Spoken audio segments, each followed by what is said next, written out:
Hey guys, welcome back to Transplants 2NC. This is March.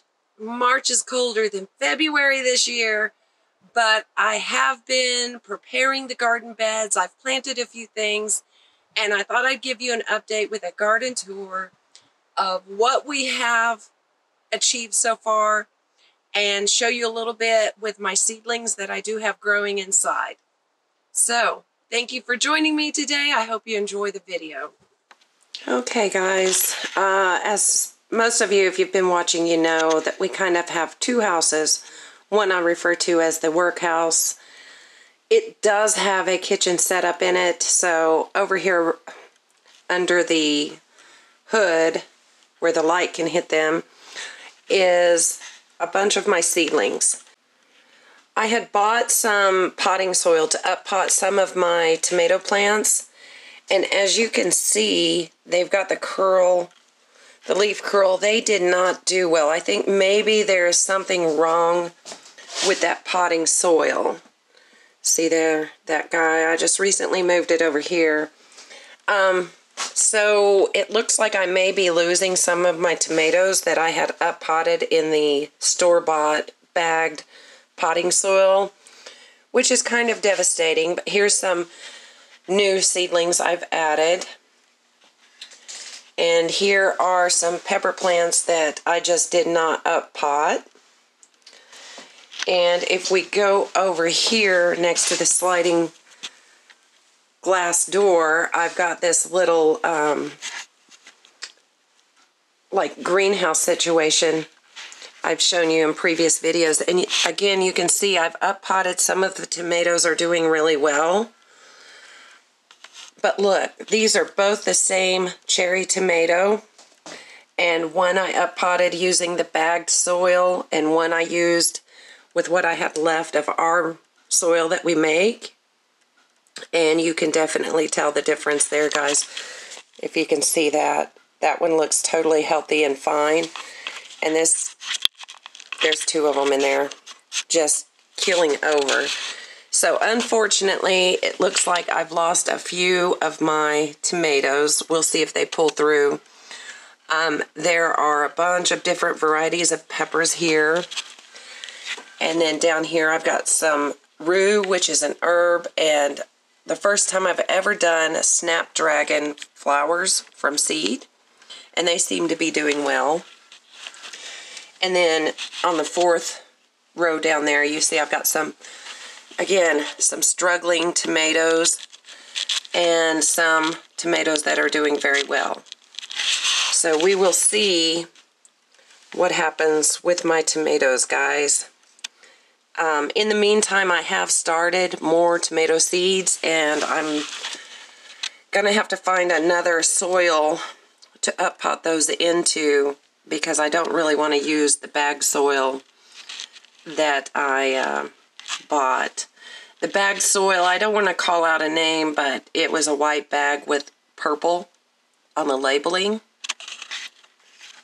And then if we go across the room over here, next to the window, I have this wire rack shelving that I had put up. And a lot of these are doing really well. As you can see there, I've got some artichokes going, and again, a lot of peppers. I always grow more than I want, because one, I'll have backup if anything happens, and then I do give away a lot of plants. And the two stick things there, that is hydrangea that I rooted, or I think I'm rooting, as a propagation, and then I'm propagating some more lavender. And down here on the second shelf is more peppers. I just recently up-potted them, so they seem to be doing okay. And in here is a mix of younger tomato plants and peppers. I have been adding more seedlings as I go along here, like every couple of weeks. So on the end here is some lavender that I started from seed, and some lemon balm that's doing okay, some lemongrass, looks questionable, some lamb's ear, a bunch of mint in there. So we do have oregano coming up well, and some more tomatoes back there, and a pepper of some sort. And as you guys can see by the label there, that's ghost pepper that I've added to the mix. And this is dragon's tail radish. I've never had that before. I might have ordered that from like Baker's Creek, or they may have sent it as your free gift. I'm not sure, but I did plant some of those seeds there. So I will have dragon's tail radish. And then there's some more seedlings that I started. As I up pot, it empties out spots here in the tray, so I go ahead and add more seedlings. And then down on the very bottom, I started over with some super beefsteak tomato plants. I just seeded those the other day, so of course there's not even seedlings coming up there. But this is my damage control for losing some tomatoes. And then right over here next to the sink and next to the oven here, I have this seedling tray started. If you look real close, guys, I've got a moonflower coming up. I love the moonflowers. And I've got a vine tomato, which is going to be a smaller, vinier tomato plant. And it looks like I've got a lima bean. I've never grown lima beans, so I decided to do that this year. And in this one, I have a mixture of National pickling cucumber on the right side, and the left is cowpeas. I've never done cowpeas before, so we're going to do some cowpeas this year. And look, guys, I finally do have some zinnias coming up. They were kind of slower than I expected, but they are trying, and a little calendula. Usually I direct sow the flowers, but this year I decided to. This is a Mexican sunflower, which I loved last year in the garden, but they were like an F something series, like a hybrid of some type. So saving the seeds, I did save the seeds, but I don't know if it will give me, it's not like an heirloom, so I don't know what type of flower I'm actually going to get from that.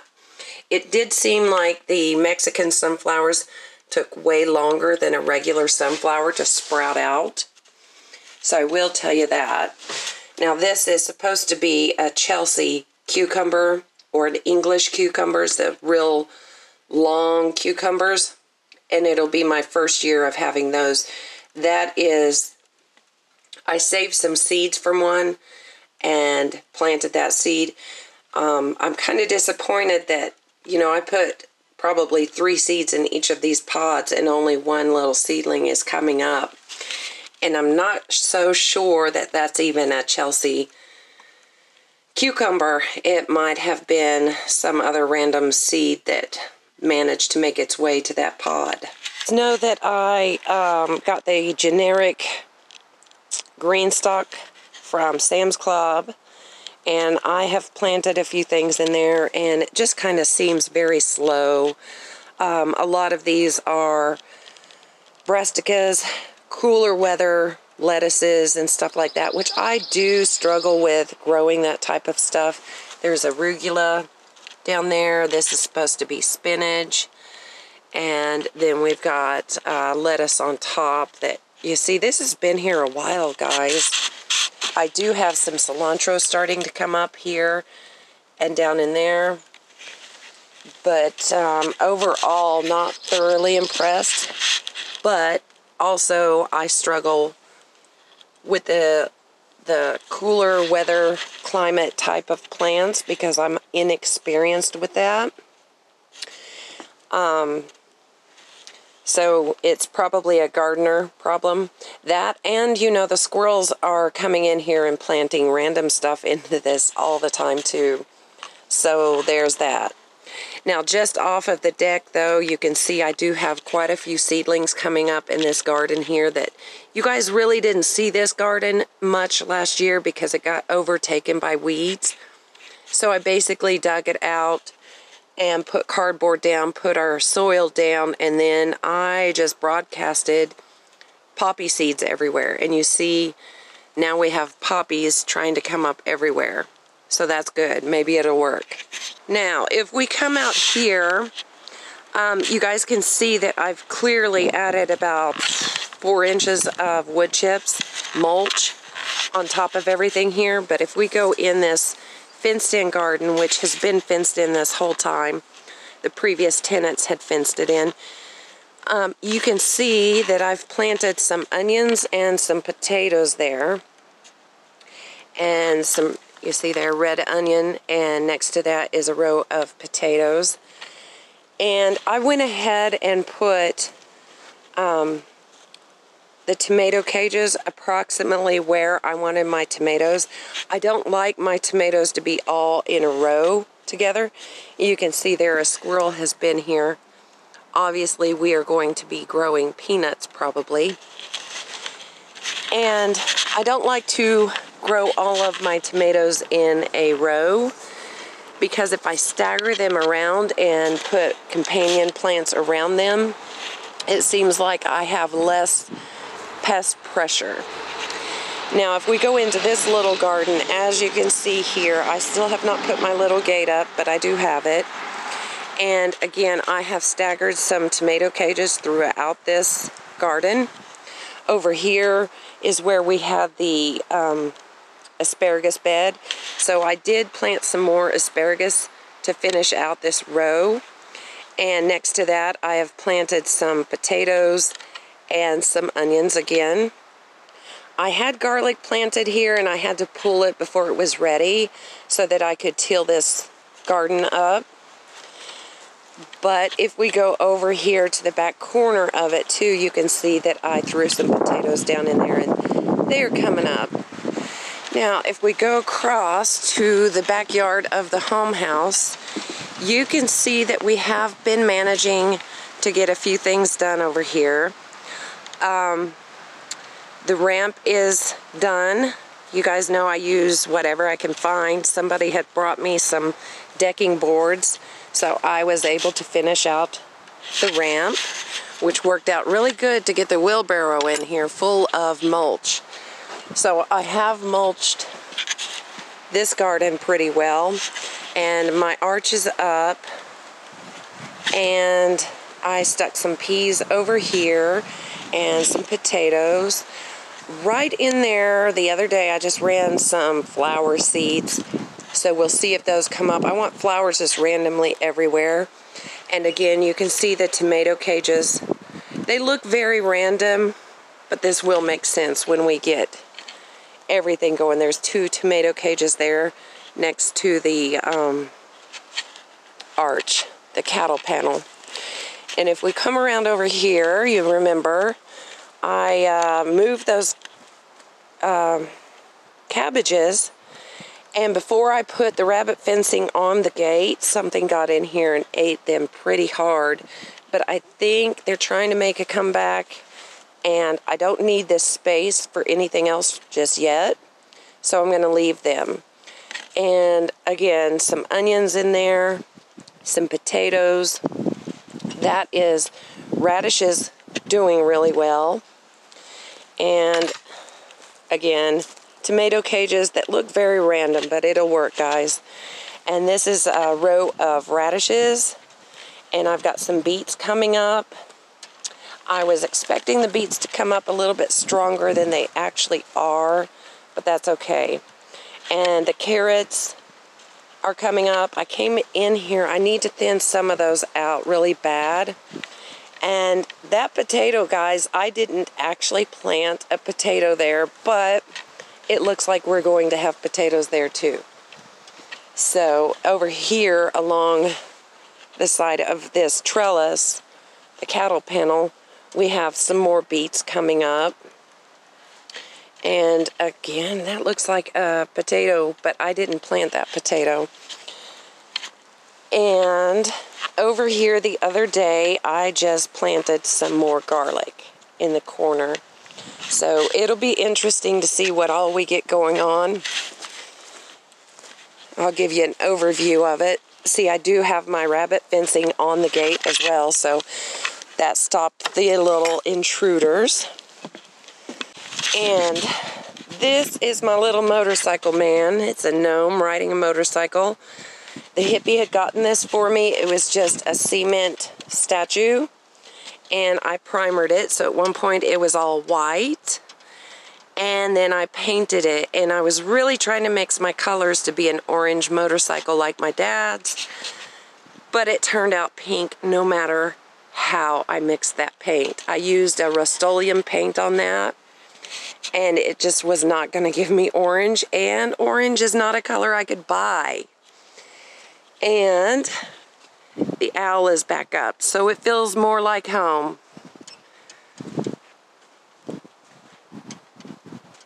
And we have this all flattened out now. I will be adding grass seed.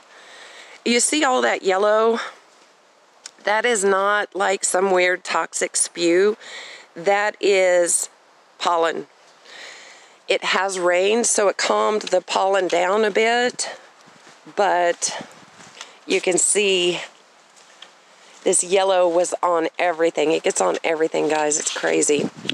And this is the herb garden around the willow tree in the backyard. And you see some things are coming back with a hard vengeance, which is great. And other things are going to need replanting. So, dare I show you this one.